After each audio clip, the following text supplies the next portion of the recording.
berita damai, Pace Ebene. Saudara-saudari, menurut kalender liturgi gereja kita, hari ini adalah hari Minggu pertama Advent. Pada hari ini berakhirlah masa liturgi yang lama, yaitu tahun B, tahun ganjil, dan mulailah masa liturgi yang baru, yaitu tahun C, tahun genap, yang akan kita jalani selama 1 tahun ke depan. Masa Advent adalah satu masa atau kesempatan yang sangat baik bagi kita untuk merenungkan makna keberadaan kita sebagai manusia yang beriman kepada Yesus Kristus. Dalam bacaan pertama yang kita dengar dan baca hari ini, Nabi Yeremia menegaskan janji keselamatan dan kebebasan yang berasal dari Allah bagi bangsa Israel, yang akan nyata dengan kedatangan Yesus Kristus, dan janji itu pun terwujud. Lebih dari 2000 tahun yang lalu, Yesus hadir ke dunia dalam kesederhanaan yang paling rendah di Bethlehem. Ia kemudian menderita dan wafat di kayu salib, namun bangkit dengan kejayaan. Fakta inilah yang ditolak oleh bangsa Israel. Sebab bagaimana mungkin seorang juru selamat datang dalam kesederhanaan dan harus mati? Namun fakta ini pula yang bagi kita menjadi kekuatan dan keselamatan yang berasal dari Allah hingga saat ini. Meskipun Yesus telah wafat, bangkit, dan kembali kepada Bapa, Ia tetap menyertai kita dan akan kembali ke dunia dalam kemuliaannya. Ia akan datang lagi untuk menyelamatkan dan membawa kita kepada tujuan hidup kita, yaitu kehidupan kekal dan abadi. Maka saudara-saudari, pada masa Advent inilah kita kembali diingatkan akan kedatangan kembali Anak Manusia sebagai pemenuhan janji keselamatan Allah kepada kita umatnya. Sudah bagaimana kehidupan saya sebagai orang beriman saat ini?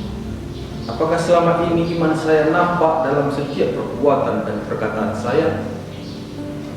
Dalam bacaan kedua yang kita dengar dan baca hari ini, Rasul Paulus mengingatkan dan memberikan nasihat untuk menjalani hidup yang baik dan benar selama menantikan kedatangan kembali Yesus Kristus. Kiranya Tuhan menjadikan kamu bertambah-tambah dan berkelimpahan dalam kasih terhadap semua orang. Demikian kata Rasul Paulus. Dan Yesus sendiri pun dalam bacaan Injil hari ini memberikan nasihat yang baik dan benar untuk kita hidupi selama menantikan kedatangannya kembali. Yesus bersabda, "Jagalah dirimu supaya hatimu jangan syarat oleh pesta pora dan kemabukan serta kepentingan-kepentingan duniawi, dan supaya hari Tuhan jangan dengan tiba-tiba jatuh ke atas dirimu seperti suatu jerat. Berjaga-jagalah senantiasa sambil berdoa." Saudara-saudari, selama menjalani masa pendidikan di biara, kami para frater Kapusin punya satu tradisi yang dijalankan selama menjalani masa Advent. Tradisi itu disebut dengan Advent Angel.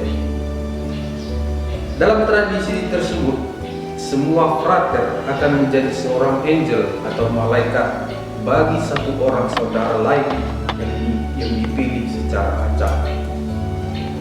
Tidak ada yang tahu siapa yang menjadi angel baginya, dan setiap angel atau malaikat harus menjaga kerahasiaannya sebagai angel dari orang yang dilindunginya.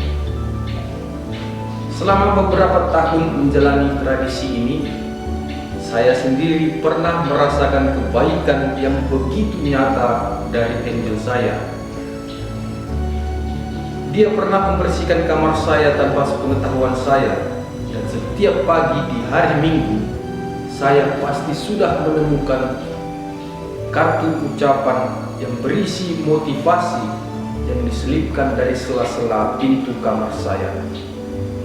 Dan di akhir masa Advent, ketika semua angel mengungkapkan dirinya pada orang yang dilindunginya, saya terkejut. Ternyata malaikat saya adalah orang yang kamarnya di sebelah kamar saya. Ternyata dia adalah orang yang selalu merasa terganggu karena ulah saya yang setiap hari sering memasang musik kuat-kuat. Saya juga sering bersikap usil padanya, mengejeknya sampai ia marah. Perbuatan jelek saya padanya, dia balas dengan kebaikan yang sungguh berkesan bagi saya.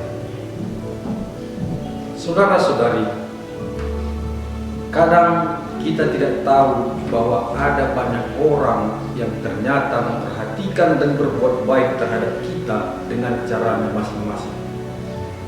Dan kita pun bisa menjadi orang yang memperhatikan dan berbuat baik kepada siapapun tanpa diketahui yang lain.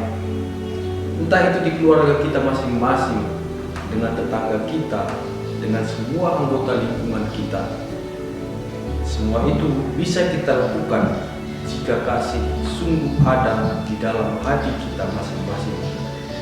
Kasih itu dapat kita bagi mulai dari tindakan kecil, yaitu dengan berdoa dan mendoakan siapa saja yang ada di sekitar kita. Sejak kecil, saya dan abang-abang saya, adik saya, selalu diajarkan kedua orang tua kami untuk tekun berdoa. Kedua orang tua kami pernah berkata demikian, berdoalah selalu di setiap waktu, entah itu hanya doa Bapa kami, doa Salam Maria, atau doa-doa sederhana lainnya. Yang penting berdoa. Pasti dengan doamu itu 0,0001% pahalamu sudah bertambah di surga. Kita pun punya pengalaman masing-masing yang membuat kita tetap semangat untuk berdoa. Entah itu pengalaman menggembirakan atau sebaliknya. Kiranya semua pengalaman itu dapat membuat kita tetap semangat untuk tetap berdoa.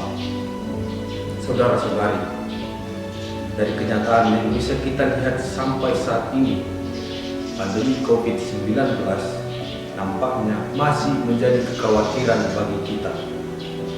Kita belum tahu bagaimana keberadaan wabah ini ke depannya.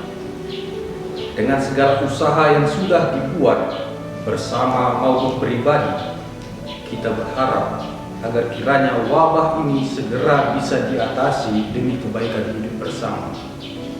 Dan kiranya nasihat-nasihat yang kita dengar dari bacaan hari ini dapat kita wujudkan sekarang dan selalu. Kiranya kita semakin berkelimpahan dalam kasih terhadap semua orang, tidak larut dalam pesta pora dan kemabukan serta kepentingan duniawi lainnya, sehingga lupa akan diri dan orang-orang di sekitar kita. Dan kiranya kita tetap berjaga-jaga sambil tekun berdoa. Semoga Tuhan memberi kita damai. Pace ebede.